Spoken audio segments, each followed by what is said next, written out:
Hey, everybody, it's yours truly, the Iceman, Jamie Dundee, and you're listening to Wolfie D's Live and in Color, because don't diss the man or we'll bum rush your mother. Hey, this is Jimmy Street, host of the Live and in Color with Wolfie D podcast. Hear the life and times of professional wrestler Wolfie D. From his time in the territories with PG-13 to his time in WWE, ECW, WCW, TNA, and more. Nothing is off limits and nothing will be held back. Thanks again for tuning in. Here he is, Wolfie D. Hello, hello, hello. How's everybody doing today? It's Wolfie D, and you're listening to Live and in Color with Wolfie D. My man Jimmy across the street. What are you doing, man? Man, I'm just chilling, brother, you know. Chilling excited. Like a villain? Yes, a total villain. And I'm excited so much about today's show, bro. I'm just giddy. It's going to be great. It always is every time we have Jamie on. This will be the second time. But, I mean, we've got... You know, we're going to talk to him, and then at the end, we're going to do Ask PG-13 anything instead of just Wolfie. So that should be pretty fun too. You know, when Jamie's on, man, it's like we're on autopilot. We just throw a couple of words at him, and he's gonna go, man. Yeah, he's just a bouncing ball, man. So I'm excited. You know, what's funny is we were like, what are we gonna do for the show? We need a show. We had Randy Hogan. Numbers were great. Thank y'all as always. We had the tribute to Jerry Jarrett. Thanks again. Awesome show. Really appreciate that. But with this one, we were kind of struggling. We were like, man, we're gonna be needing to figure something out. You know, people always ask what's the greatest rib or something. I think I pulled a great rib on you. I would love to tell the story because go ahead, do it. I talked to Jamie, guys. I don't know, I guess 2 or 3 days before this, when we taped the interview, and I knew he was coming on, and I called Jimmy and I said, man, I just acted really down. Yes, Jimmy, I can't do this no more, man. And I could feel through the phone Jimmy's heart sink into his stomach. He's like, why, man? What's up? I said, I just can't. I don't even remember everything I said. I was just rolling. Yeah. And Michelle was actually on the couch listening to me and just looking at me like, you're such a dick. And so I make Jimmy believe that I'm done with the podcast. I'm finished with it. And then he was so down. And then I could have kept going, but I had to let you off the hook because I felt bad. And I'm like, dude, I'm just kidding. I said, we got Jamie, in 2 days. And he's like, what? You were just like, I mean, you were selling it. And I guess I was selling it too. And they say don't sell a rib? Isn't that the whole deal? But I had no idea it was a rib because Right. You know, you're dealing with a lot. You got a lot of signings coming up. You got a lot of stuff you're doing, making t-shirts, by the way, PG-13 t-shirts. Make sure you get in touch with Wolfie D. Those are gorgeous. I mean, we got some cool stuff, you know, and I know you're busy. And I was like, oh God, it's over. Well, it was a good run. Come to an end. So it was funny. It was. If I didn't like you, I wouldn't rib you. Thank you. That's the way I feel, dude. If I don't like somebody, I don't joke with them. It's just, you know. Yeah, don't even waste my time with them. Right, exactly. Yeah. But anyway, that was a rib, and the true story is that Jamie's on today, man, and I can't wait to talk to him. You know, this is going to be out of control, funny. I know. Just great times, man. I mean, when me and him saw each other at that Kayfabe Cave signing, it was just like we ain't missed a beat, man. And we just fed off of each other, and the people that were there had an incredible time. They wouldn't leave. Even after they bought stuff, they wouldn't leave because we were sitting there telling stories, and Jamie was on point, man. He was Jamie Dundee to the umpteenth percent, man, like the good way. And it was funny, and we told stories, and it was a good time, man. And this should be better.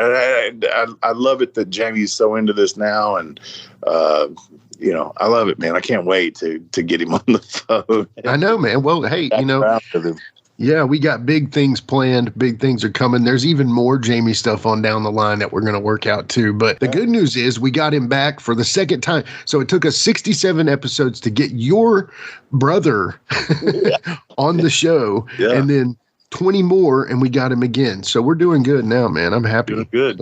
Yeah. He's what, the second person to be on here twice now? Yeah, second 2-timer. Then Randy's still got 3 on him, but we'll get that figured out. The one that I missed. Yeah, the one. Yeah. The one that Wolfie missed. How many have I missed, Wolfie? Jimmy, I don't think you work 7 days a week, 365. Yeah. Hey, I do what I can. Jimmy across the street. Love it, love it, love it. Anyway. Great man. Let's stop talking and get old Jamie on. What do you say? You ready? I'm ready. He's back.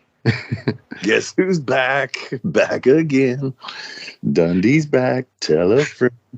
Yeah, let's do this, man. This is going to be fun. I hope y'all enjoy this. I really do. This is going to be fun. I have no idea what this fucker's going to say, but it'll be fun. I can guarantee. We'll be back in just a minute. Getting engaged is a moment worth cherishing. A one-of-a-kind ring that you design at Blue Nile can help your love sparkle. Just choose your diamond and setting. When you've found the one, you'll get it delivered right to your door. Finding the right engagement ring can be nerve-wracking. At Blue Nile, you'll have the expert guidance needed and a diamond guarantee that ensures you're getting the highest quality at the best price. Cherish all of life's moments and save up to 30% at BlueNile.com. That's BlueNile.com. Hey folks, to get your official Live It in Color with Wolfie D merchandise, go to ProWrestlingTees.com/Live Wolfie D. Check it out.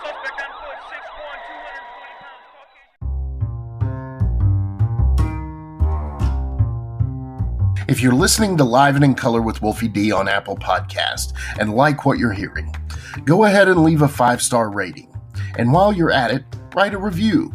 Tell us what you liked. Tell us what you'd like to hear in the future. It's very important to us and always appreciated. Thanks again. Hello. Yes, sir. We are calling about your chlamydia recent contraction. Yeah, she's not here right now, but she'll be home about 4. You talking about my housekeeper, Chlamydia, down there? She's my housekeeper. Yeah. I knew a dancer named Chlamydia one time. Yeah, one time I did. I married her. And we got 2 kids, STD and LMNOP, both of them. They're doing real well in life. I have to walk outside and get in my car and plug my phone in because, as usual, I am unprepared. Well, hey, Jamie, and we appreciate you all the same, brother. So, well, you know what? You are sure welcome. And the next time we get together, I'm gonna bring a right and a left shoe. That's awesome. Hey, man. So let's talk. By the time this airs, we're gonna be, I don't know, a few weeks out. You know, Jerry Jarrett unfortunately passed away, so I felt the need to do a show on that. And so we're actually we're going to be time traveling right now, because by the time this airs, we will have gotten back from Philadelphia, as to where we not have yet gone to Philadelphia and New York. Check this out. All of a sudden, just a bunch of money came in my pocket like we've already been. Got a pocket full of money right now. That's good. You do it again. Wolf, do it again.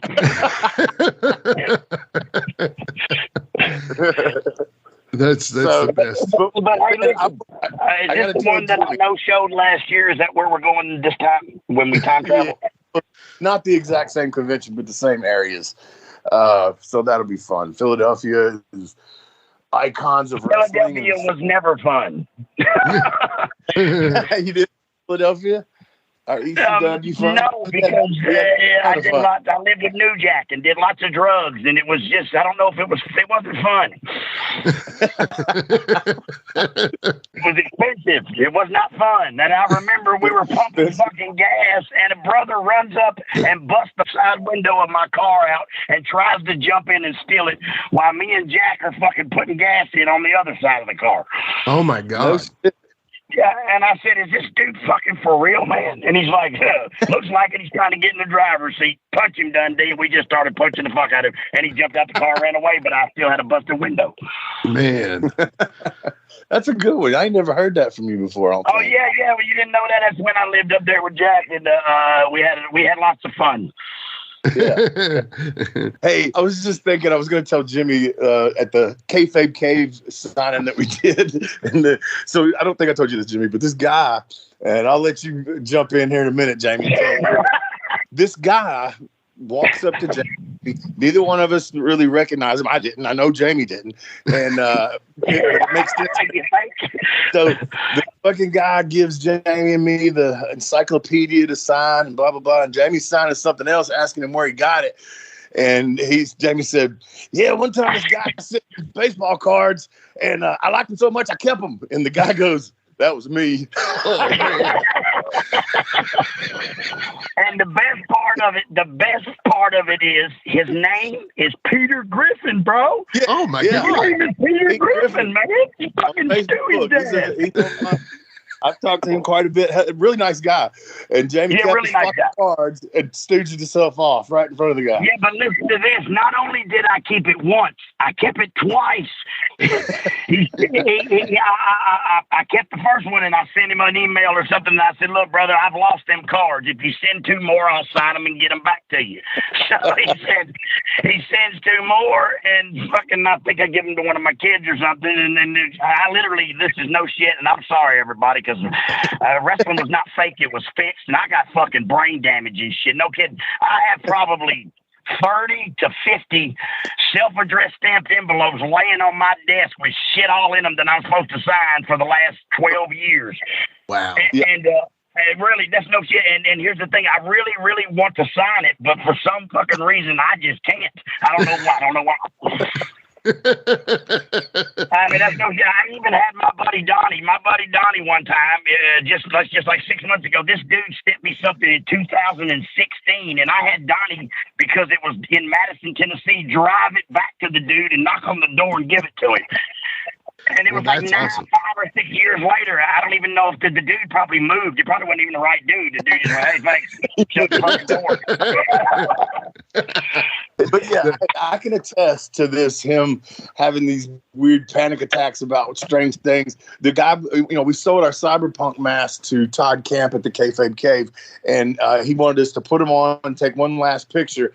And this fucking Jamie, you would have thought somebody put him in a fucking straitjacket, dude. He started fucking wigging, trying to get it off. He can't. And geez. Hey, I swear I fucking panicked. I went into claustrophobic mode and I panicked, man. It was squeezing my head and I fucking couldn't breathe and I was hyperventilating and it didn't go well. It didn't go well at all.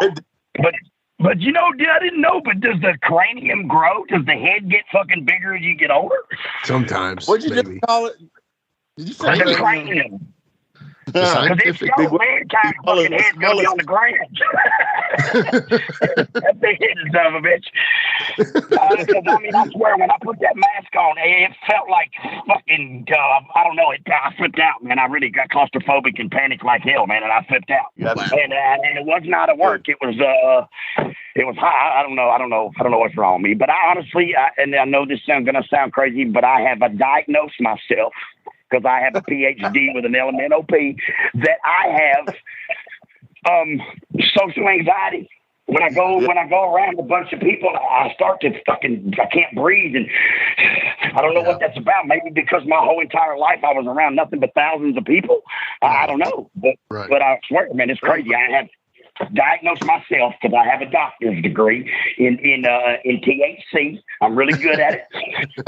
And honestly, I really believe that's what I got. If not, then I'm just plumb fucking crazy. That's all I can tell you. Yeah, that's exactly what it is. Jimmy actually we're going to play a little game with you here. If you got a story or whatever, he's got some names. He's just going to give names. Say what you think. If you got a good story about the person, let's hear it. Oh, okay. This is kind of like Jeopardy. Yeah, no, it's nothing like Jeopardy, actually. It's nothing like Jeopardy. Okay, kind of like Wheel of Fortune. Then maybe give me a Brian Pillman for $700, Chuck. Exactly, it's a game. Are you willing to play the name game, Jamie Dundee, brother? I will play the name game as long as we can have. When we go to Pigeon Forge, we can put Chase Stevens in wrestler's court, and I will be the prosecutor. Dr. Tom Pritchard will be the judge, and you, Wolfie, shall be the defense. Okay. Oh, the defense. What is the case? The case is Brian Christopher's hanging around and shit. That's what the case is, the fucking guy. Oh, too soon already? Too soon? What the fuck, man? Really too soon? I mean, Brian would have loved it. Brian would have loved it. Yeah. Brian likes ribs. All right, Hey.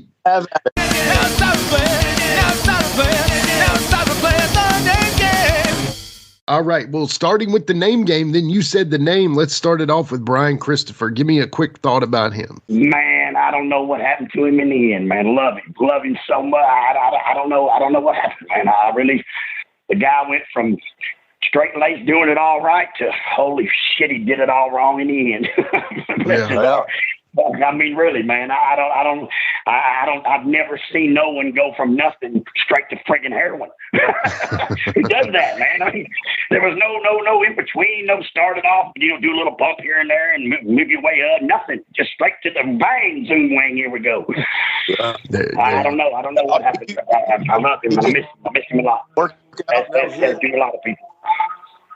Yeah, absolutely. What about Billy Travis? Oh, Gary Mize. The fucking guy could steal from you and smile and make you like it.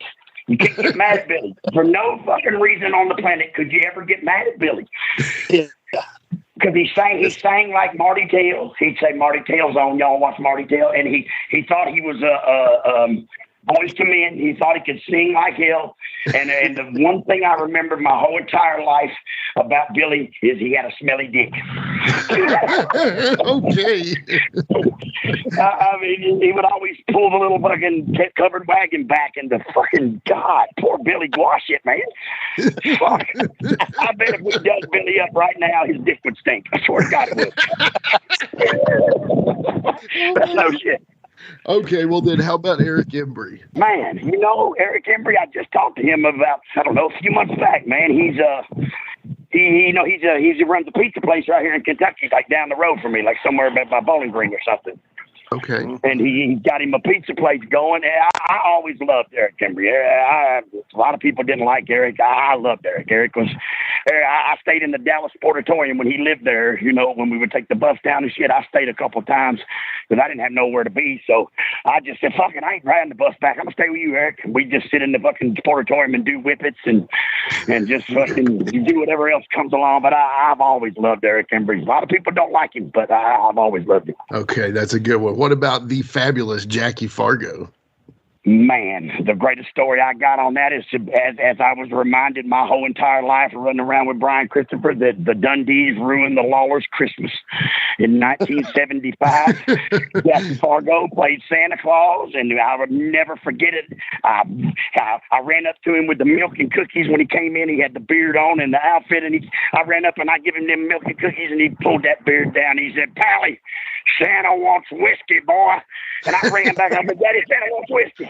And so we got Santa a whole bunch of whiskey, and Santa got tore plumb up. And by the time he got to the Lawler's house, he knocked the Christmas tree over, fucking broke the toys. He started at Jarrett's, went to ours, and then off to the fucking Lawler's. And by the time because that was when Jerry lived in Hendersonville, and by the time old Fargo got to friggin' Pally's house, baby, it was on. He knocked the tree over, broke all the gifts, and Brian Christopher reminded me of that every year at Christmas. He'd say, "You ruined my fucking Christmas my whole life." Santa ruined it, not me. Yeah, not you, Santa. So what about you brought his name up? Let's go ahead and say Mr. Jerry Jarrett, the late Jerry Jarrett. Man, I don't know what else to say, but I mean, fuck, me, you, Bill Dundee, The Undertaker, Stone Cold, fucking The Rock, any wrestler on the planet owes that man a thank you, and without you, I wouldn't be nobody. And that is no shit. Yeah. I mean, that dude is oh my God, the greatest wrestling mind in the world. And if he wasn't, I'm giving him credit for it. Because by God, I can't remember. I mean, how are you going to take Kamala and stick him in my backyard and end up making it look like Africa, bro? Only Jerry Jarrett can do that, man. Exactly. That was genius, man. Yeah, it looked like Africa for sure. Yeah, and it was my fucking backyard in Hendersonville, Tennessee. I'll never forget it. I'm like, well, what's they doing? Yeah, he's in Africa, kid. Now he bought George Jones' mansion, right? No, what now? Say that again. Didn't Jerry buy George Jones' mansion? No. Jerry built that mansion. Okay. Actually, Jerry designed that mansion in college, and they told him it couldn't be done because that was in the 60s. And he made, this is no bullshit, he made that teacher come and change the grade on that paper 30 years later when he built that house. That's no bullshit. Wow. Yeah, he brought him there and said, well, there it is. And then the guy's like, son of a bitch, you ain't wrong now today. That's awesome. Okay, well then how about JEFFJARRETT? What about Jeff? Man, let me tell you, my whole entire life, I don't know if Jeff liked me or not. I still don't know if Jeff liked me or not. When I was 16 or 17 years old, when I just started managing, I remember being on the side of the road with a flat tire, and him and Frank Morrell pulled up in that white and gold Lincoln, and he unrolled the window, and he said, I don't even fucking like you. And I go, oh, okay. And he goes, but we got to change that tire, and he helped me change my tire. So you know, I don't know, but I sent Jeff that little video thing I made, and he sent me back a really personal, great message and said, Jamie, that was fucking wonderful, man, and thank you very much, and the emotions that brought out in me, but I thank you for them. And I was like, wow, good stuff, man. But as the more I talked in the wrestling world, if it wasn't for Jeff Jarrett, me and Wolfie would have never had a job nowhere. Right. I mean, honestly, he gave us our first job from Shelby Adcox in Central City. He came and did a shot, and he goes, have y'all showed this to gimmick to my dad? And we're like, no. He's like, you will tomorrow. And so we tried for 2 or 3 times, and finally we got to show it to him. If you remember, you gave Jeff your video recorder, and Jeff actually filmed the match. Stood back there and filmed. Yes, he did. He sure the hell did. Was it me against you or me and you against somebody? Me and you against Brickhouse, and I think maybe Pez Watley. I can't remember who that was. Oh no, maybe Brickhouse and the Gambler. I don't remember. I don't either. But it was for Shelby Adcock. But it was a USWA show, right? Wasn't that how it went? No, it was just a Shelby show, Beaver Dam. Yeah, so then I don't know why Brickhouse would have been there, because he's a Memphis guy. He wouldn't have been down this again. He did work there sometimes, and so did Pez. I know that. I mean, hell, listen, back in them days, we worked anywhere to get that old snooty dude, that old after party activities.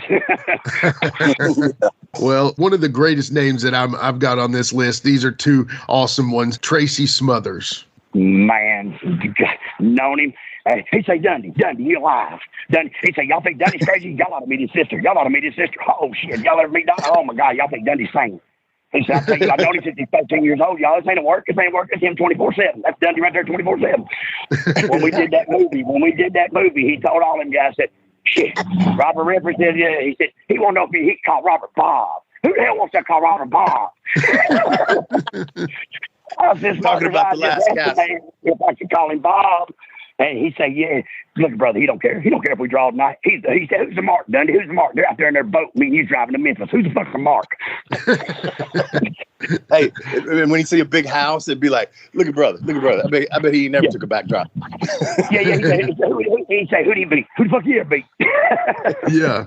When the Saw shows were light after TJ passed away, he'd look out in the curtain and he would say, well, boys, if they riot, I believe we can take them. I believe we got a wolf, son. He say, look at that Dundee right over in that factory. He said, you know, the only thing they got to worry about in life is cheese and crackers, or peanut butter and crackers on their 15-minute break. That's all they got to worry about, Dundee. Listen, he went through 5 years of high fives. Yeah. And when I say high fives, I mean every time he said a word, you had to high five him. Don't leave me hanging. Don't leave, if you did, he would reach over and just take it. So it didn't matter. He was hitting his 5. And this is no shit. We all learned to just stick our hand on the fucking wrist in between us on the armrest and just hold your hand up and just drive 400 miles with your left hand. So Tracy could high five to some bitch every time he said something. I mean, it was great. Hey, if I could go back and do it again, I would. That's another great story. Wolfie and Tracy Smothers are going to give me a fucking intervention one time. Yeah. We fly into Boston. And in Boston, it takes 3 hours to go 6 miles, and I don't give a what time you do it in. Yeah. And so we land at the airport, we rent the car, and we're going. And Wolfie and Tracy are going to give Dundee an intervention. They start saying, Jamie, you got to quit doing the cocaine. You got to quit smoking the yabba. You got to quit. Tracy said, what the hell you doing? Wolfie, he done brought the shit with him on the plane. Look, he's got it in his hand now. I'm back there just doing my deal, baby. I said, well, Tracy, I got to do what I got to do, man. That's how, that's the reason I did this entertainment business, is for the extracurricular activities after the show. Yes. That is the reason. But, can you imagine Wolfie and Smothers going to get Dundee a fucking intervention? Are you serious? Yeah. I mean, come on. Right. Yeah. So. Look, one more crazy story. You remember this please. one, Wolf, when we land with the joint, remember? He says, Dundee, get them joints out of that bag. And I pulled the joint out, and written on the joint from his ex-wife, Rose, says, this is the reason you lost your family to begin with. And I read that, and he goes, what the hell are you talking about, Dundee? I go, right here, Tracy, written on the joint. He goes, motherfucker, I had that hidden in a rock, under a rock, outside the house, under a rock. And said, she done found it. I said, obviously, she wrote a note on it, Smothers. So Smothers took his shirt off. Yeah, he would always take his shirt off and stick it under the seat, like the pot smoke's not going to get under the seat. It's just going to go everywhere else in the car, but it's not going to get under the seat. And then we smoked the joint, and I swear he was worried about that shit, though. So I imagine he was, but I guess they really did get divorced. I don't know if it was over that doobie, but it was because of doobies. And then he'd get the lotion out after he smoked, to get the lotion out and rub it all over. Oh, yeah. And listen, brother, you ain't never seen nothing till you seen Tracy Smothers pissing in a cup, eating chicken, rubbing lotion on the same chicken fingers that he fucking held his dick with when he peed in the cup, and then rubbing on his face. I'm like, Tracy, what in the fuck was all that right there, bro? He's like, Dundee, can't stop, bro. You gotta go. We gotta get there, man. Can't stop, Dundee. He said, I'm tired of you nickel and diming me. It cost Tracy Smothers $100 to pick me and Wolfie up every fucking time. He'd have to give us $60 each up front. And he said, boys, I got you draw, boys. Hey, come on. And then finally one day he just said, I'm tired of you nickel and diming me, deaf. This is no shit, y'all. He lived 3 miles from my mother's house. And he fucking told me he was fixing to go to bounty hunting school and hunt me down. I said, what? He said, yeah, no, Dundee, I'm tired of you nickel dime motherfucker. I said, I'm finna go to bounty hunting school, and I'm going to hunt you down, Dundee, and I'm going to fucking whoop your goddamn ass. And I said, Tracy, I'm fucking 3 miles, where you ain't got to go to no school or nothing. You fucking retard. God bless his heart, man. I swear I knew him when he was normal. My mother used to say, what a good-looking, bloody, lovely man he used to be. But what the fuck happened to him? I said, the wrestling business happened to him, Mama. Yeah, oh, man. Okay, well, that is just amazing. I think we got to do a Tracy show sometime. So, listen, buddy, you can get everybody on this planet to tell you a Tracy story. I mean, and a good one, too, brother. He going to fight a whole fucking bar in Philadelphia. Yeah. Look at the way that motherfucker looking at me. I swear he said, hold my watch, Dundee. I said, I ain't know this shit. I believe it, motherfucker. 65 brothers in this bar. Me and you and Wolf, I believe it. Yeah, he got mad at New Jack. I said, New Jack ain't on our side no more. ECW's out the window. It's fucking, it is what it is. I'm leaving, brother. He said, oh my goddamn watch. He said, what the fuck he say to me? I said, he's like, well, mother, he's talking to the DJ. He didn't say a fucking word to you, bro. I'm leaving. Because he said, I saw Mark look at Vince, and Vince looked at Mark, and they gave it, he shook his head up and down. He said, what the fuck's a Freddie Joe Floyd? What the fuck's Freddie Joe Floyd, Dundee? What the fuck is that? Is that a rib from Mark? I'll whoop it. Let me hold my watch. Oh, poor Smothers, man. Loved him. great. Listen, I saw him 2 weeks before he passed away. My brother-in-law, J.D. Thunder, stayed with Tracy all the way up to the day he passed. But I went over to Bridge to Evansville and went and saw him in the hospital like 2 weeks before he passed away. And I would send him a text. And look, I sent him a text because he always said to me, Dundee, you're alive. He said, you get more shit in 7 days than the average human can get in a whole fucking year. So tell me what happened this week. And so I sent him a message, and I go, Smothers, you're alive. And he wrote back, just barely, Dundee, just barely. Barely. God bless him. I had FaceTimed him probably, about the same time you say you saw him and stuff, man. You just knew. He knew. And we knew. You know what I mean? Right. He knew, and he damn sure had the way his funeral thing went down. He didn't want to be in Springfield, Tennessee, first of all, because Bucky kicked that dog, and Bucky cocked that goddamn hit that cock and kicked that dog right in the mouth, and it bit brother's foot off. I ain't playing, y'all some thugs. Baby T is terrible H as hell. You was just ugly and G is for jail because a thug can't spell. That's right. I love it. Oh man. Well, this next guy is probably gonna elicit some great stories too, because he's honestly one of my favorite wrestlers of all time, and anybody who says he's not one of the greatest is a damn liar. Beautiful Bobby Eaton. Man, you ain't wrong, brother. That dude, my brother-in-law, bless his heart, he had to put up with a fucking dumbass sister of mine his whole life. But I tell you what, he loved her till the fucking end, bro. He sure did. Took care of her. That was Bobby's. I don't know why. Believe me, beyond any shadow of a fucking doubt, we all begged him and fucking pleaded him. We tried to pay him to fucking run away, but he wouldn't. But damn it, Bobby, that was the most humble, the most kind, the most fucking just the best wrestler in this fucking business, bar none. I mean, honestly, when the video games first came out, they got Bobby Eaton to do all the moves for them because they knew they would fucking be right. You know what I mean? Yeah, Bobby Eaton was the first one to ever put that suit on and take every fucking bump so any fucking Nintendo could make a wrestling game, and that's no shit. And just such a kind, just such a caring and a good person, man. And then he had to marry my fucking stupid sister, bless his heart. God, man, and I miss Bobby so much, man. He called me Bones my whole entire life. Oh, yeah. He'd say Bones. Well, see, when he met my sister, I was, he married her when I was 13. So when he met my sister, I was about 11 or 12, and I had my appendix taken out. So I was really, really skinny and recovering from appendicitis, and Bones, and just always, he'd say, Bonesy, roll Bobby Lee some joints, got to go on the road. I fucking rolled them joints. They were the worst shit you've ever seen in life. And Bobby would just smile and hug him, love you, Bonesy, and just take him with him. And I think, is he gonna smoke them? What the fuck? I mean, there's nothing. Bobby's just a kind, caring, good person, man, and a tough son of a bitch. Yeah. He was one of them ones. If you crossed the line, which not many people ever did, but matter of fact, I don't think I've ever heard a person say anything bad about Bobby Eaton ever on this fucking planet. Because if you did, there must be something wrong with you, man. Right. Exactly. Yeah. And you have to fight every motherfucker on the planet. Because Shawn Michaels once said the greatest wrestler in our business is beautiful Bobby Eaton. And it's true that 16 years old when he started wrestling as the Brown Bomber in fucking Alabama. Yeah. What a great guy. I got three left here. All right. That's this one left in the business. That's all we got, about three left. Is the superstar Bill Dundee. Man, let me tell you, growing up, that son bitch had an ego, and he was a superstar. He let everybody know it, or everybody at home anyway. I don't know about in the real world, or the wrestling world. The real world, that some bitch come home. But you know what sucked about having a dad that was kind of famous or whatever like that is, if the towns didn't draw, I got my ass whooped. And that fucking sucked. Like, please, come on, Memphis, draw, man. Come on, draw. Dundee gets home, he's going to be mad because I stole a motorcycle or something. I don't know. I mean, believe me, the shit I did definitely needed ass kickings for it.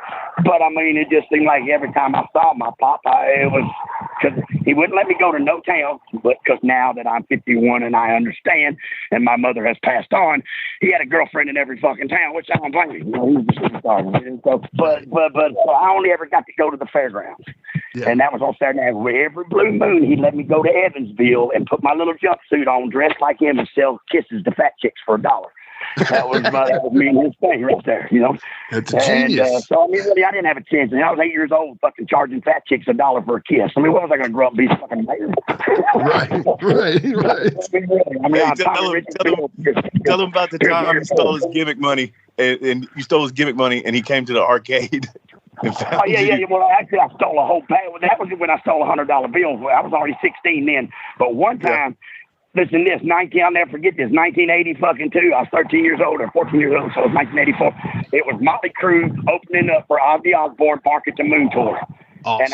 And and my dad had a whole bunch. I didn't get to go, so fuck you and awesome. I still ain't never seen Motley Crue. But I'm going to tell you, there's no shit. They're my favorite band on the planet. I never got to see them. But I used to go in there, and Bill would have one of them bank bags, right? And, I would sneak in there when he got in the shower or something, which was very rarely was he home when I got home from school. You know what I'm saying? Because the towns, he'd have to leave before school got out. Yeah. And so I come home and I used to sneak in there and unzip that. He'd have one of them brown bank bags, and it would have a fucking stuff full of envelopes, and it would say like Memphis, $260, Louisville, $170. You know, it was all the picture money, and he would save it for a month, and then he would take it and bury it in a jar or whatever it was he did with it. And so I grabbed one of them little envelopes out of him. I didn't know what I was preaching and grabbed one, tipped that one back in my room, right? And so the shower was cut off, and I fucking had the whole bag in my room. I'm like, oh shit! So I just throw it in my closet.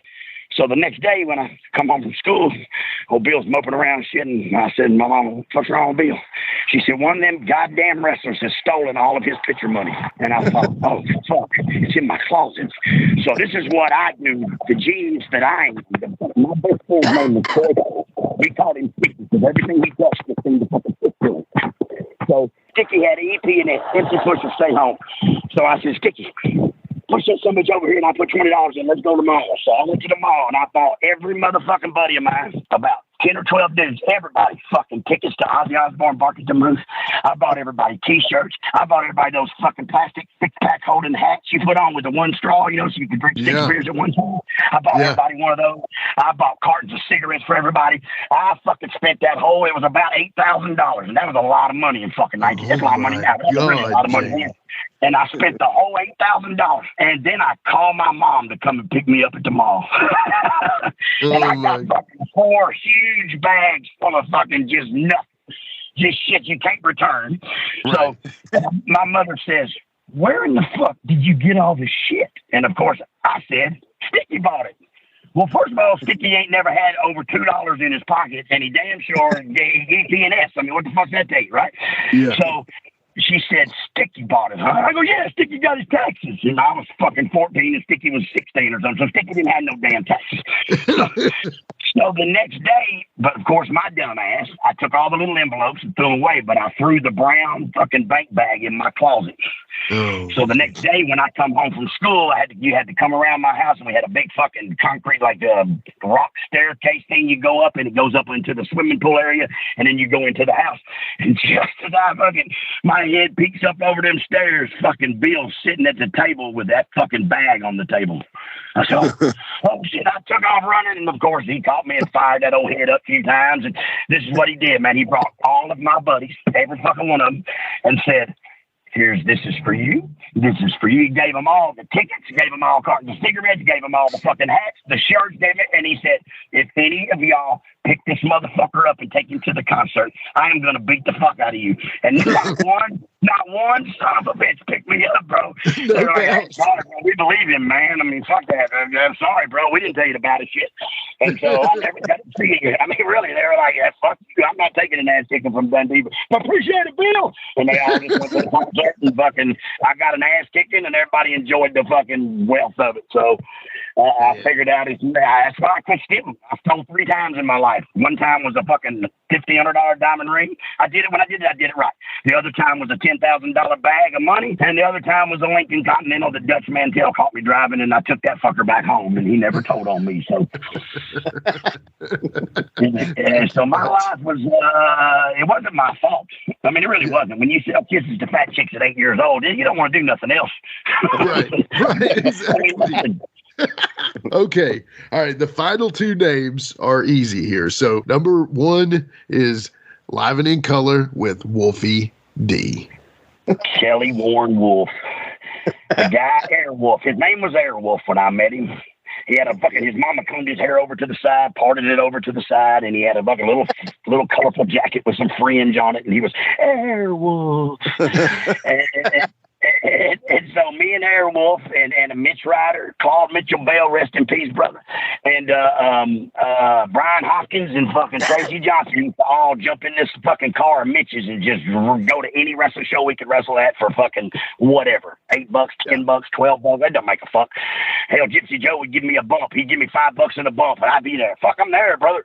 Yeah. So and Wolfie thought of the gimmick of because me and Wolfie wrestled each other, and I have them all on videotape and shit. They are good fucking matches. I say to this day right now, them fucking shows that we were on and them outlaw shows that Shelby Adcock booked, every motherfucker on that show could get down and go, man. They really could. And I would put that show up. I would put that show against the fucking AEW, the WWE, any fucking garbage show that's out there today. I would put them fucking 10 outlaw wrestlers, as you call them, and we would smoke their fucking ass in ratings, bro. Believe that. Yeah. I ain't shitting, man. I'm not exaggerating that shit. I got them on handheld videotape. I got them all recorded, and I'm telling you, I go back and watch them and go, fuck, that was a hell of a fucking show, man. Then people got to see for $5 with a bunch of outlaw. But when me and Wolfie, when Chris Champion said do it together, and he gracefully let me come along, because if y'all ask him, he'll tell you he used to sit in the crowd when I first started managing it. He hated OJC. So I did my job right. I got a lot of it. But I can't imagine my life without the guy. I can't imagine being around him much longer anymore. but I can't imagine my life without him. I don't know where it would have ever went without him. For real, I love him. He knows. Fuck. I mean, because I've been watching a video where he said, all you ever did was sit on the couch, drink beer, smoke cigarettes while I worked out and took us places. So thanks to Wolfie, I got to go places. Thank you, Wolfie. All right. We do you have a rebuttal? Other, yeah, you did. Yeah. We complimented each other, man. I love you too. Listen. Some things can't be taught, brother. Ricky and Robert, some things can't be taught. It clicked from the get go. It was fucking. Matter of fact, many times throughout the years, have me and Wolfie had extracurricular activities, and out of nowhere, text the other one and just say, "God damn, we were great." Yeah, and I mean, I believe that. I mean, not too. I mean, just must have sat at home and watched the video. I promise. But I was like, fuck, man, and him too. It's like, I mean, fuck, we were great, and we really were, and bar none. But now I can't even book the right shoes in my bag, so don't book me no more. Okay, well, speaking of, the very last one in name game for Jamie Dundee is just that: JC Ice, the Iceman, Jamie Dundee. Mm-hmm.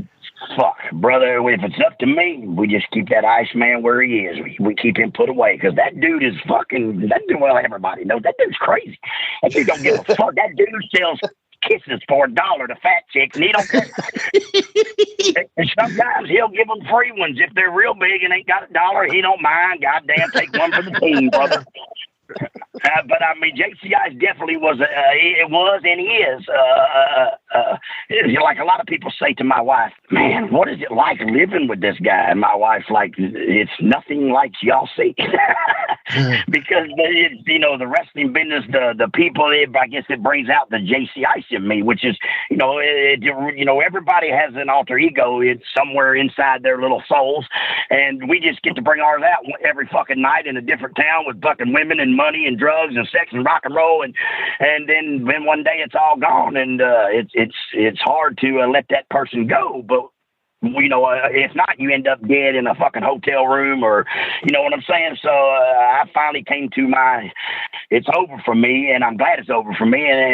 But life is slow and boring without him. I know that. JC Ice he had a lot of fun, a lot of fun. Yeah. Yeah, I mean, he gets Jenna Jameson on fucking pay-per-view, bro. I mean, come on. Right. I mean, right. You know how many dicks I sucked right then? About 30. Right that second, like, damn, I just sucked 30 dicks, man. What the fuck? And I did it for $500. So, I mean, so what? Some of y'all listening have done it for free. So, fuck it. Don't judge me. That match, when they show it on... I guess it's WWE Network or something, but when they show it now, they edit it out. Like you kissed her, and then you grabbed the mic and you said, "Damn, that tastes like dick." Tastes like dick, yeah, definitely. But it did. It did. I mean, what else would it taste like? Anybody else kisses her? I promise. And that was the first time I'd ever really tasted dick. And but I know it was dick. It was bar none. It was dick. I promise. It was like, that did not fucking taste right, Wolf. I remember one time me and Wolfie was in Puerto Rico, and I had a morning boner, and I threw my arm and leg over him and squeezed up against him like, I don't know, I was sleeping anyway. Whoa. And he slid out on the fucking bed. He's like, "No, we got to get a room with 2 beds, bro. We can't be doing this shit." And that was the closest I ever been to being gay. So Jamie was just dick in my mouth and my little boner on Wolfie's back. That's the closest I've ever been. I'm just saying that I know for a fact that kiss had a little dick in it. I know it did. We were dressing under the bleachers. We were under the bleachers dressing, bro. The fucking people's popcorn and shit was falling on us on a pay-per-view. I mean, for real. Yeah. So, that reminded me of a story, and I'm sorry to take it over here, but I'm out of shit to say. Yeah, well, so Wolfie always talks about the funny story about Vader. Wolfie standing there talking to somebody, and all of a sudden you come running up, and Vader had done something. Well, he was asleep. Yeah, he was asleep. The same kind of thing that I did to Wolfie, and he throwed that fucking arm over me or whatever. And I went, "Oh, what the fuck you doing, dude?" Big old burly fucking, he snuggled me up in there. He just fucking arm came, he just like pulled me. I'm like, "What is this fucking monster doing?" And I got to him as he calls that out. And I think he had a little boner in my back too, right there.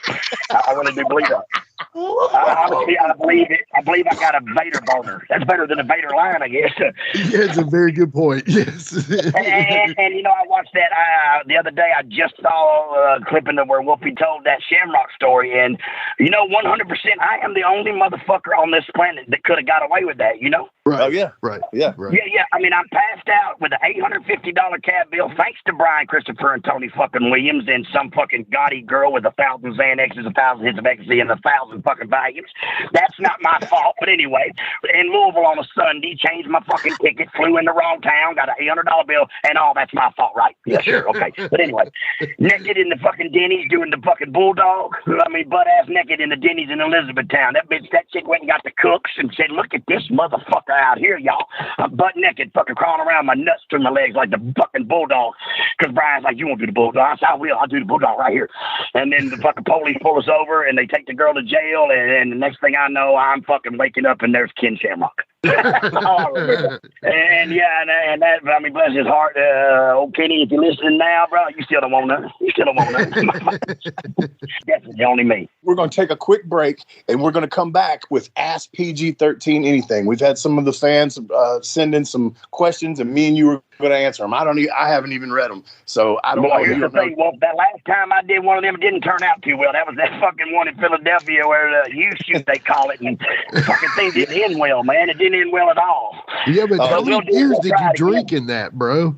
I mean, you drank. Yeah, so I'm going to drink again just to make this one good, too. But I'm just saying, you drank like a suitcase, man. It was like, Jamie. No. I drank 5 suitcases and smoked 4 fucking joints and drank a 5th of fucking Patron and then sat in the dude's lap and fucking rubbed my cock. I know, man. I know. And I'm not queer though, but he just looked like he was like he needed a little help with his show because I think I was one of the first ones he ever did. Me and Sandman. I can't believe he kept on. I would have quit if I was him. Fucking do me and the Sandman.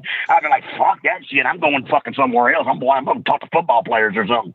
Yeah. We'll be back with Ask PG-13 Anything. Oh my God, my phone's on 1%. I got to go to Walmart. To across the street to the dollar store get a charger, but I'll be here when y'all get back. DJ, hit the music. Hit the music. Let's take a quick time out and get a word from one of my dope-ass sponsors, and we'll be right back with more Live and in Color with Wolfie D. This is Steve Bowtie Bryant here. Back in the 90s, I was a pro wrestling photographer for the South, and I released what might have been one of the original sets of indie trading cards. I ran across some of these original sets. They were up in Randall Fanning's attic all this time. PG-13 rookie card, Ricky Morton, George Weingroff as the Sheep, Chris Champion, Reno Riggins, Billy Montana, Gary Valiant, the Scorpion, the Medic, Rick Reynolds, Jeff Daniels, Mephisto and Dante, Ben Jordan, Steve Neely, Marcus Woodrow, Clinton Charisma, Little Farmer John. If you'd like an opportunity to get these cards, contact me now. You can get them for only $49.99. Contact me at stevebowtiebryant at iCloud.com. Get your set now while supplies last. With threats to our nation waiting around every corner, adaptability is more important than ever. When conditions change without notice, quick strategic thinking is crucial. And with obstacles consistently impending, determination is essential in overcoming them. It's this willingness, decisiveness, and resilience that sets Marines apart. With our fighting spirit, we don't just fight battles, we win them. Marines are the constant our nation counts on to fight the unknown. And through adaptable problem solving, we do just that. Learn more at marines.com.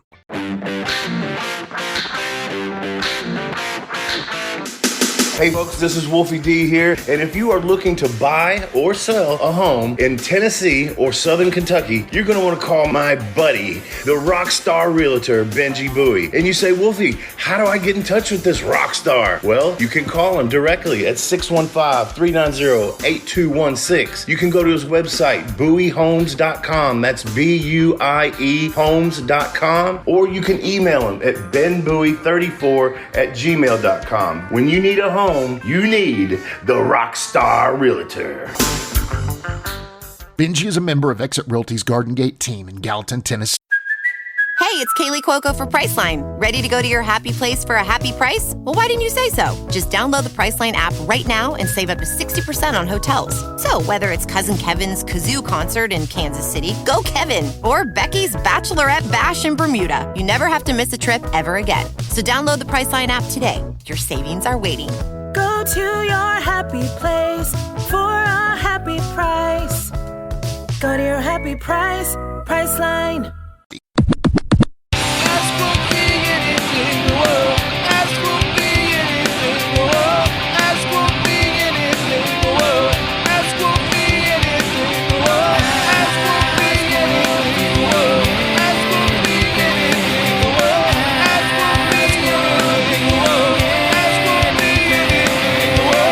All right, we are back with Ask PG-13 Anything. And y'all, the people have come out in droves to ask you all some cool questions. So, hey, where the hell did we go? Where did we go? You said we're back. Where did we go? I went to Florida. Where'd you go, Wolf? You went to Dollar General store. Shut up. I did. I went and bought a charger so I could finish this interview with y'all. And y'all went. I went and got a charger. So but listen, y'all can't ask nothing stupid because I'm fixing to pick my wife up from work in like 30 seconds. We're not going to we're not going to be stupid. But you can write that charger off, man. Write that charger off on your taxes, So. Hey, listen, I don't pay taxes because I'm hell. They gave me like $150,000 for a house, and I didn't pay. I didn't give them nothing. All right. Well, we'll just not talk about that then. All right. Oh yeah, it's tax time though. But they gave me $5,000 for taxes because my wife works, and I'm just a old couch potato dude. Dude, well, her name's Angela. Get that Angel right. Come on, she's that's right. It's Angel with an A. That's right. I love it. And she met the devil. Believe that shit. Bless her heart. Christian girls and oh Lord, the job of shit. But if she could do it over again, she'd change a few things. I don't know, man. She seems to like you a lot, I think. So I don't know if she likes me a lot or if she's like bullshit. I'm not going out like that. And I'm not going out like the rest of them. Hell no. Because I tell you what, man, all she said was on MySpace was hi. Yeah. And I read, hi, you want to get married, have some kids, I'll take care of you for the rest of your life, and then marry you? That's what I saw. But she said that's not what that means. That's what, I feel you, man. I know the same hi. Yeah, she said hi. And I was like, fuck yeah, that means hi. You want to get married, have some kids, and I'll take care of you forever. You're just a washed up old drug addict wrestler, and by the time it's all over, you'll be a good guy, and I'll just be ready to get rid of your ass. That's what happens. Yes. Well, again, Angel with an A. So our first question is from the man, the king of all wrestling media, the host of the Cheap Heat TV podcast network, Gene Jackson from Facebook. He says, you guys got to wrestle some of the top tag teams in history, LOD, Rock and Roll Express, the Dudleys, and other. Is there one team that you wish you would have gotten the chance to step in the ring with that you didn't? Public Enemy's my answer. And only because the gimmicks were so much alike, and I just believe when me and Wolfie turned ECW down, they made their own. And I just believe that people would have loved to have seen it. I believe it would have got over like hell. But Paulie dangerously said, "There's not a chance in fucking hell I will ever book Johnny Grunge and Jamie Dundee in the same fucking building. You've lost your mind." What about you, Wolfie D? I think my answer would be, Too Cool. I think Too Cool, we would have had a better match with them than we would. Sure enough.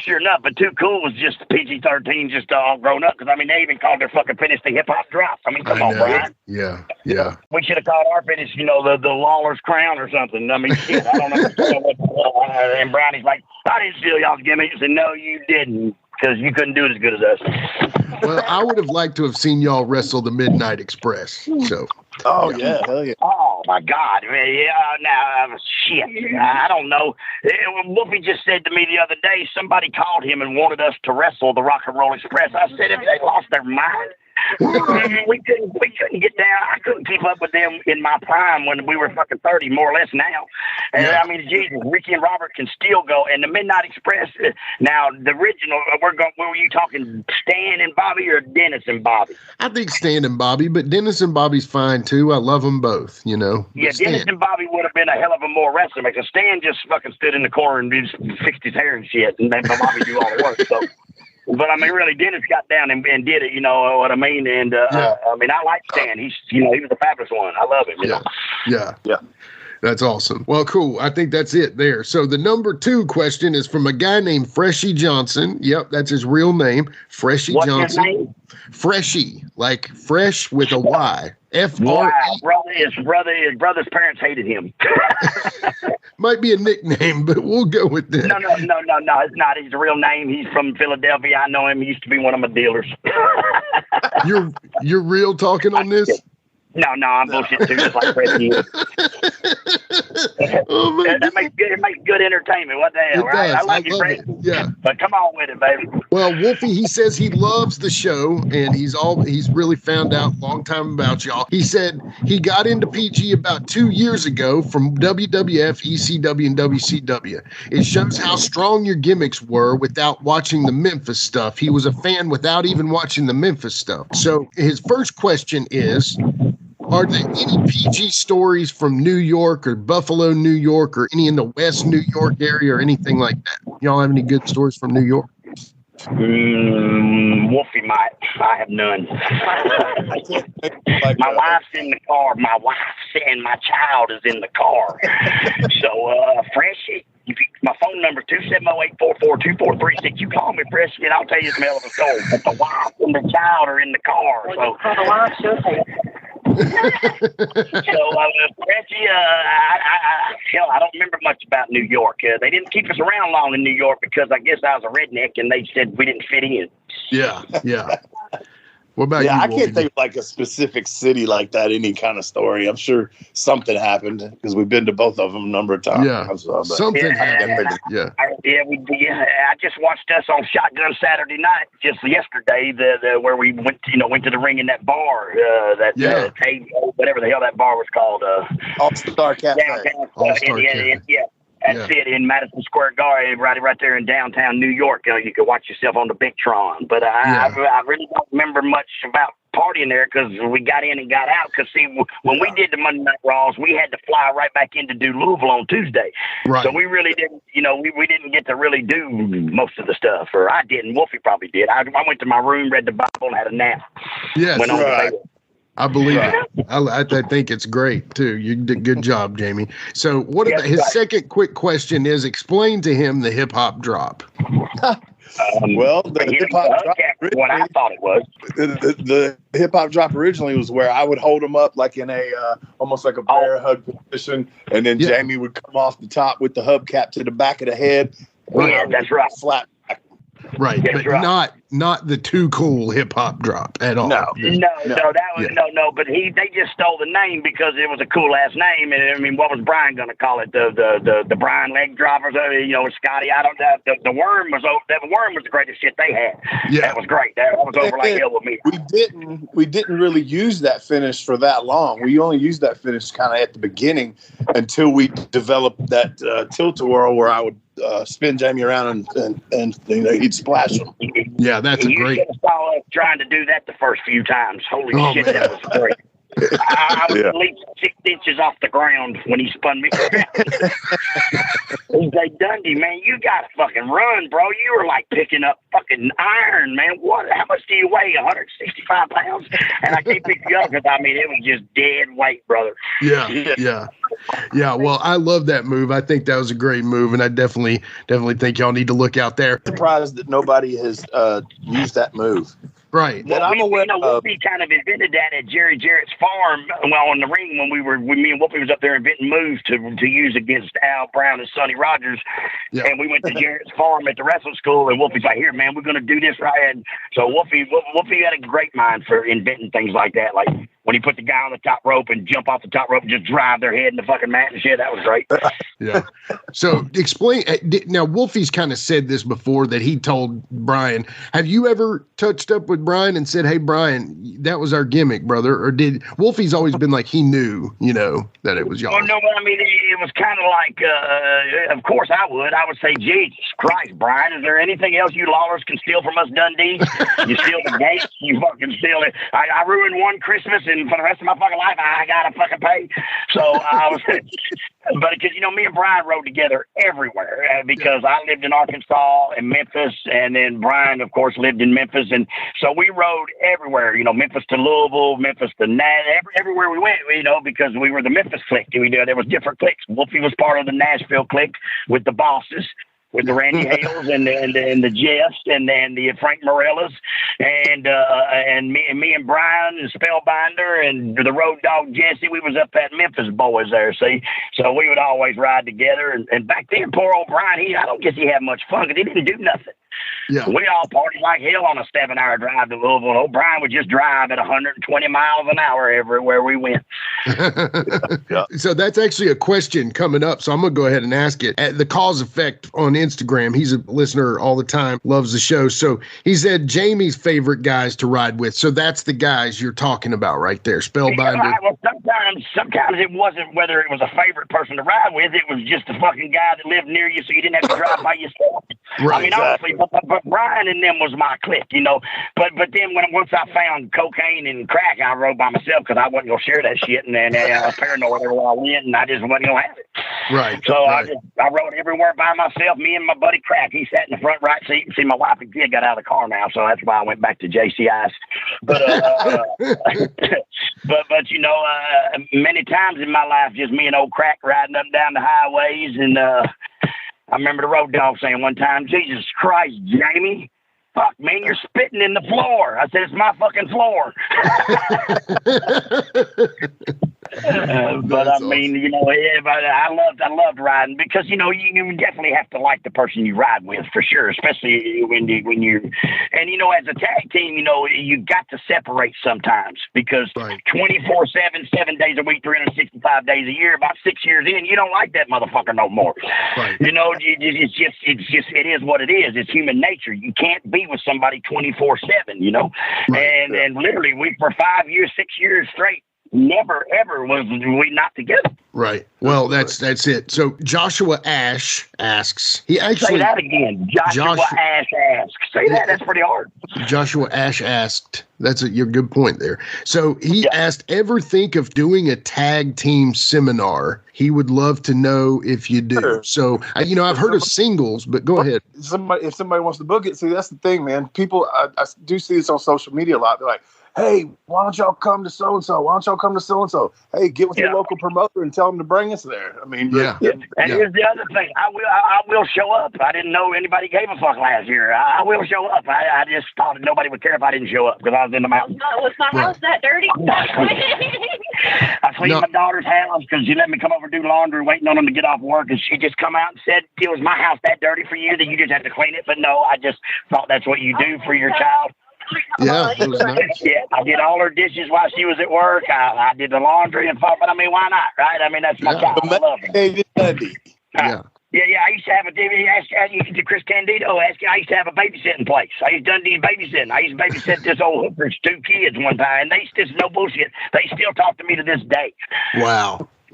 Yeah, remember them apartments, Wolf? Remember that call girl chick? If their boys are listening, they probably already know. But if they don't, your mama was a hooker. But anyway, I fucking I won't mention no names, but I still talk to them boys today, and they're 35 or 40 years old, and they tell me all the time, Dundee. Yeah, they say, Dundee, man, thank you very much for. Chris Candido said, can you fucking believe somebody would leave their kids with Jamie Dundee? Are you serious? But I guess he didn't realize that I was better alternative than where them boys were going to go. So what the hell? Yeah. And I mean, can you believe he left his wife, sadly, with too many people? I'm sorry to say that. Maybe that's a bad thing to say, but hey, listen, he didn't leave her. She left him. Yeah, exactly. She said, here's the job, Chris. You go to the ring, and I'm going to go get some head. And Chris was like, oh, okay. And now Sonny has run over some people drunk on her 5th fucking DUI and killed these people. And I believe Sonny is going to have to fucking pay the piper, brother. I believe that's going to be a bless her heart. Sonny was never one to take fucking responsibility for what Sonny did. Yeah. You know what I mean? And in time for Sonny, as Nikolai Roberts said, as Baby Doll said, there's no remorse in this fucking picture in her face. This lady has no remorse for what she has done. She still feels she's fucking hot, super sexy Sonny from 1995. And brother, that is gone. It's way gone. Out of sight, out of mind, motherfucker. And I believe there's a couple new ones now because that one just came forward and got hush money from Vince. But anyway, you know what I mean. Right. I mean, but I mean, it's fuck me, man. She always blamed everybody else. And if you ask me, it's the reason Christopher's gone is because that fucking chick put him in the fucking grave for real. I know how he passed away, but the point is, he was probably getting on that fucking plane to fly away from her. If you really want to know. Right. Sadly. So the next question is from Neil Adam Lee, and he asked a longer question, but I really just cut it down because the question was kind of redundant if you don't answer this one. Now, hold on. You just said a whole bunch of big fucking words. Mike Rotunda and something about cutting them down and shit. I don't know what the hell you're talking about. That's the man's question, Jimmy. Hell, he took time to ask you. Asked that long question. I want to hear the long question. The long question was there ever a chance to go to Japan? Yeah, but Wolfie wouldn't let the guy touch his dick. That's a true story. He wouldn't let the guy fucking hold his penis. I blame him. Japan wasn't worth all that. That's true story. If Wolfie wouldn't let the guy touch his fucking schlong, we'd have been there. I think I just told that story on another show or something. You did. See, that story, the guy's like, I'd like to fucking let him touch your schlong, Wolfie. He's going to give us a bunch of money. We're like, he's touching my schlong. So we never made it.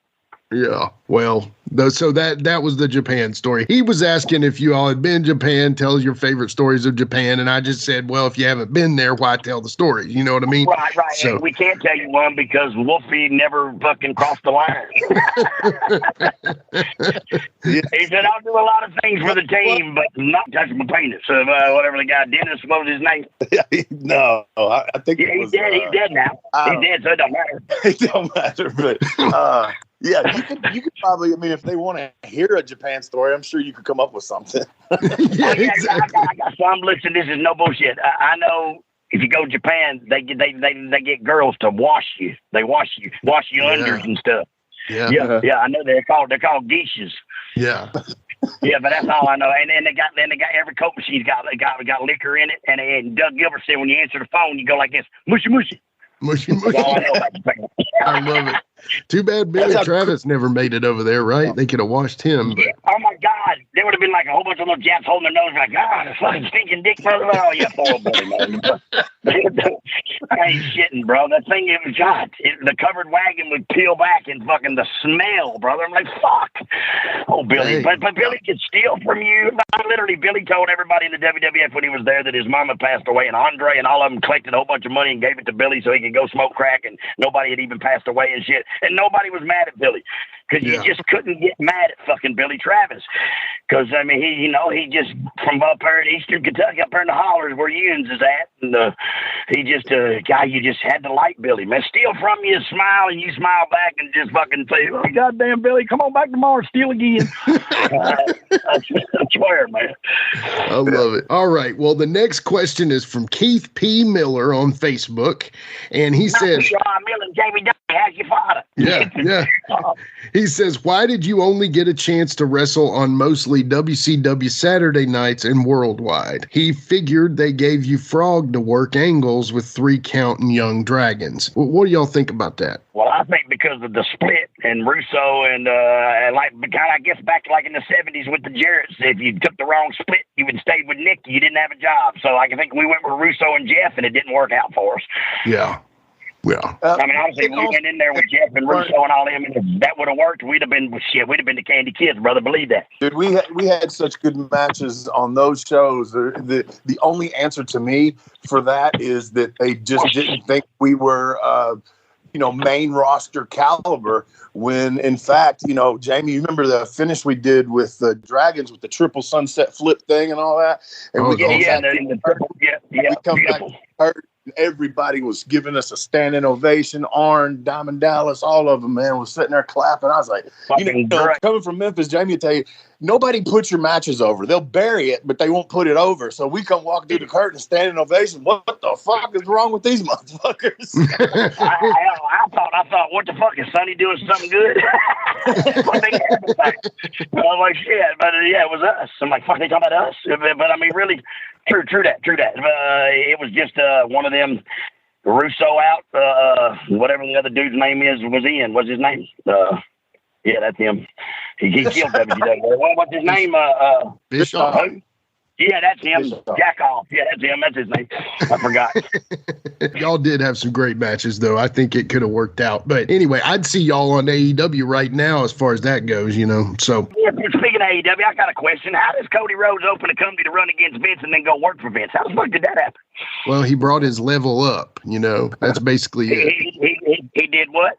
He found a money mark to start a company with, and then he decided to dip once that he booked himself out of the world title situation. That's my opinion. I think they did a stupid angle at first where if he lost a match and he was trying to put a guy over and he ended up getting this match where he couldn't end up being in the world title picture anymore or whatever. And I think he wanted to go to WWF and fill his dad's never winning a title dreams up there. I understand, but he needs to put on about 350 pounds and talk with a fist, baby, and throw that big elbow and hit him in the belly welly, and then maybe he can do that. Yeah. What did Bill Dundee think of Dusty Rhodes? Let's hear this question. Bill Dundee popped up the roads with the American Dream, baby. So when he comes to town, he said, "Oh, good Lord, Lance, he hit him in the belly welly." Now, that's good shit, brother. A belly welly. Yeah, a belly welly. I love that. The finish. Yeah. And who else can take a big black woman, put her in polka dots, and get her over like fucking Rover for doing absolutely nothing? But it's the American Dream Cam, baby, Dusty, Big Dust. My daddy loved Big Dusty because when we moved to Louisiana and he was booking for Bill Watts, Big Dusty was the man there, baby. Whoa, Big Dusty. I love it. But I mean, Dusty was way ahead of his time, man. You know what I mean? Yeah. Absolutely. A big man that could move. You know what I'm saying? Yes, he was exciting. He was entertaining. He could go. And I don't know. I don't know. Cody, Dustin, good guy. But I don't know. I don't know Cody. I've never seen Cody. I don't watch wrestling. I didn't even know wrestling was still on fucking TV. Because, I did. Because I got one of them Rokas. Them Rokas TVs. You can watch any damn thing you want. You can type in damn two midgets fucking throwing discus over the fucking roof of a house, and it's on there. I swear to God, I saw it. Yeah. And so, I mean, who wants to sit around watching fucking boring ass, shitty ass wrestling? Yeah. It's a good point. Well, I agree with you there, brother. So, okay, our next question: cause effect on Instagram, the stiffest rib you've ever seen. Mm-hmm. Seen? That time Wolfie kicked me when I passed out in the dressing room there before the Ken Shamrock thing. He skipped us. He broke my fucking rib. I mean, you losing your job, Dundee. That's for kicking the shit out of my rib right there. That's the fucking hardest one I ever seen because I had an $800 cab bill and I was saying that wasn't my fucking fault. That's Brian Christopher's fault. So that was a rib in a sense, right? I mean, Yeah, what a rib. A rib on Wolfie and everybody else. It really real on me. My microphone wasn't on. I had to go home and then woke up on Wednesday and watched it back. And I'm fucking asleep on the stage. Goddamn slobber coming out my face. And what a fucking rib. Nobody cares. And now they're gonna send me letters talking about since Chris Benoit did what he did, we care here in the WWF. I want to send you to rehab. If you don't want to send me to goddamn rehab that day, motherfucker, you want to take my full plane tickets and fire me, you fucking jackoffs. Yeah, motherfuckers. Matter of fact, more I think about the matter I get. Fuck you, Jim Ross, you half a face fuck. That was one of my questions. I'm sorry, that was my question. The question is for Jim Ross, what happened to the other side of your face, you fuck? Oh, my God. He all said, right. Palsy. That's what happens when you put your nuts on his chin. Oh, my wife and kids got in the car. Hey, y'all. Yeah. So, back to Jamie. all right. Where we going now, y'all? Next, we're going to ours? Katie's going too? We left. No, that was. Oh, my other daughter's in. I'm driving home, so y'all carry on with the questions. Wolfie will answer them. I'll just listen. All right. Well, this is a good one. I think you can answer. And honestly, this is our last question of Ask PG-13 Anything. Now, this is from Eddie. The anything part didn't come through. yeah, exactly. We only gave him a couple days, but it's okay. Maybe next time we'll get more. This is Eddie Austin at King Lawler Fan on Twitter. He's a great listener, loves the show all the time. And he says this: did y'all ever have heat with someone because of something Bill or just Memphis in general did prior to them knowing you? Brian did for what Lawler done, but Bill kind of got along with everybody. I think I got heat on my own for what I done, nothing for what Bill did. And what is this gentleman's name that asked this question? His name's Eddie Austin. Well, I tell you, Eddie Austin, you're going to stay married for a long time because Jimmy just said you're a good listener, and I'm glad to hear you're a good listener because women love that, brother. So you're going to be married forever, man. Just keep on listening, bro. So I think complete opposite, Jimmy. I think all the guys know, and you even seen when Savio did his interview on another show that he's like, they're from Memphis. Their timing, everybody knows that if you worked Memphis for as long as we did, we knew what the fuck we were doing, and they trusted us. So it was the opposite. And most of all, we've always said this: you could take Memphis wrestling and stick it anywhere on the fucking earth, and it will get over. But you can't take anything else in the world and stick it in Memphis. They'll boo, they'll shit on it, they'll laugh at it, and literally, and I mean, that's why we can do an arm pump fucking angle with the Dudley boys do the arm pump on a pay-per-view. Some others said, only y'all can do the damn arm pump spot on the damn pay-per-view, Dundee. I said, well, Freddie Joe Floyd, you wasn't on it, so it don't matter.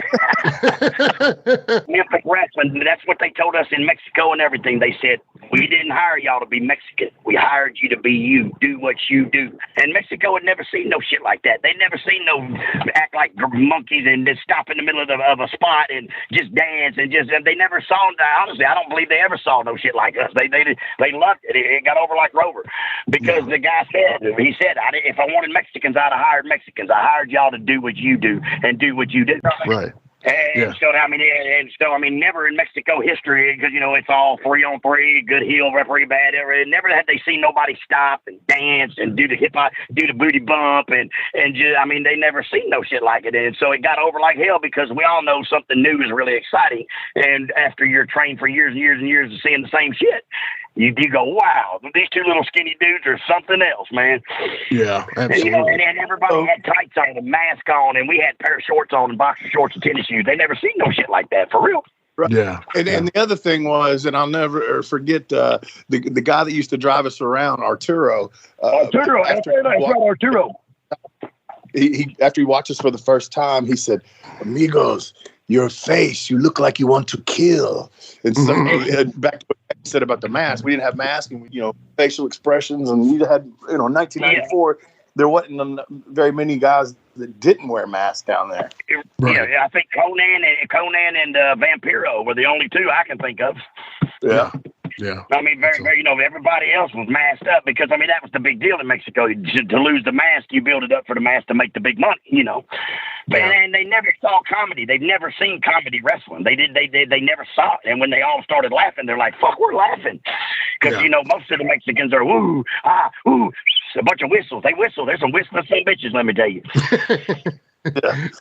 That's awesome. Another thing that me and Wolfie were like kind of put on the spot because they don't speak English. We don't speak Spanish. Wolfie, when he came home, he was fluent Spanish. He knew un auto bus. He knew what. Tommy said, well, how you say car, Wolfie? He said, un auto bus. Un auto. Yeah, me and Wolfie brought a little Spanish kid. He's probably 25 years old. And we would sit him in our room and we would smoke pot and I'd say, toe. And he'd say, toe? And we'd say, Espanol. And he would say it back to us in Spanish. And then me and Wolfie, it was like fucking two cavemen, bro. It was great. We were like fucking cavemen. I'd say, me that pants. Yeah. Yeah, they stole that. Yeah, the Encino Man stole our fucking movie because that was us. We were doing that years before that movie came out. We just didn't know it. I love it. That's awesome. And I run up a $500 or $600 fucking tab in a bar, bro, and the average Mexican makes $50 a month. Yeah. And I ran up a fucking $600 tab on this waiter, and brother, it was like an E.F. Hutton commercial. When that fucking guy said, "You want to pay this tab?" I go, "Tab? Tab means the shit's free." Fucking the lights came on, the music stopped, and here come the fucking mafia. Amigo, you don't have no money for your tab. I'm like, tab means that shit's free. He said some shit in Spanish to that guy, and that guy said to me in English, "Amigo, please, man. Amigo, man, you don't have no money." I'm like, you got to come to my hotel room. I give him 100,000 pesos. That's like $7 fucking. I was like, "Here's 100,000." He said, "Amigo, my taxi costs more than this." I said, "Well, you better fucking walk, because it's all I got." Yeah, but it was every fucking day. What was it called? It was called Toontown, the Zona Rosa, the pink zone. It was Toontown because we had fucking cartoons tattooed on us. They loved us. Yeah, that's hilarious.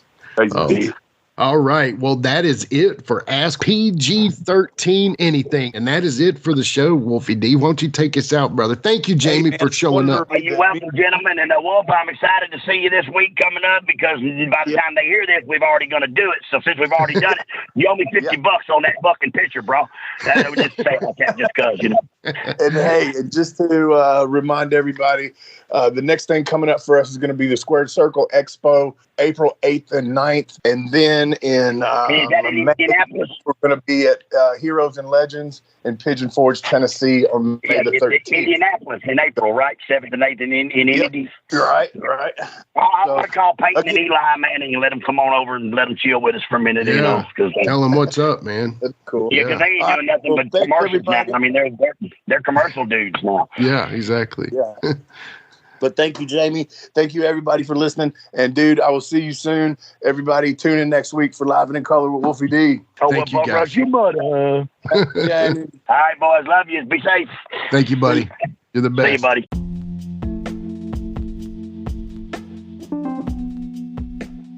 And now a word from our sponsor.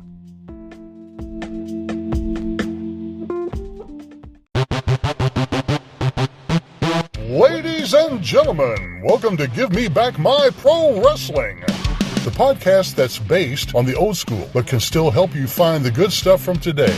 Jimmy Street and the Plastic Chic, Jared, are the undisputed tag team champions of the wrestling podcast world. From thought-provoking topics to superstar interviews to action figure expertise. This team does it all, and all they ask is, give me back my pro wrestling!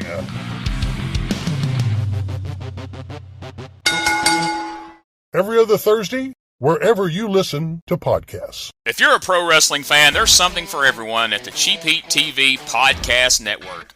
From the Pro Wrestling Discussion Show, Cheap Heat TV Live, to the interview show, the Jackson Interaction Podcast with the king of all wrestling media, Gene Jackson, to the silliness of the Whitey Jenkins Show, and the brand new Zip, Xander's Irresistible Podcast with Charles Anders. You can check them all out and much more over at cheapheattvlive.com.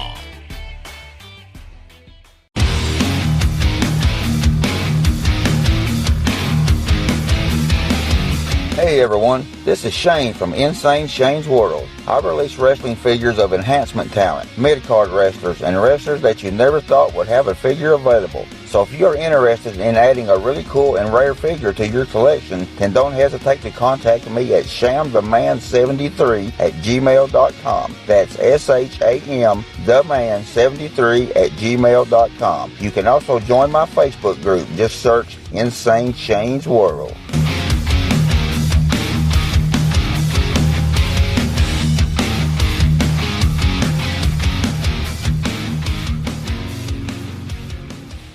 This is The Big Picture, Michael Jablonski.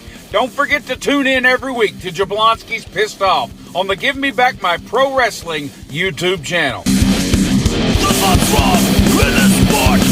He's gonna tell you all about it. He doesn't care what you think. You're gonna hear all about it. Mike Jablonski. He's so pissed off. Mike Jablonski. He's so pissed off. Mike Jablonski. He's so pissed off. He's pissed off. If you're a fan of rock and music, I'd really appreciate it if you took a moment to check out my podcast. It's called the Decibel Geek Podcast. We've been doing it for about 10 years now. We talk about Kiss. We talk about Ozzy. We talk about Motley Crue and Guns N' Roses and Metallica. We talk about all the legends from the 60s and on, up to brand new bands that you should be hearing about today that you're not going to hear on the radio. It's Decibel Geek. Wherever you find your podcasts, you'll find us there. If you love rock and roll, I can almost guarantee you're going to love my show.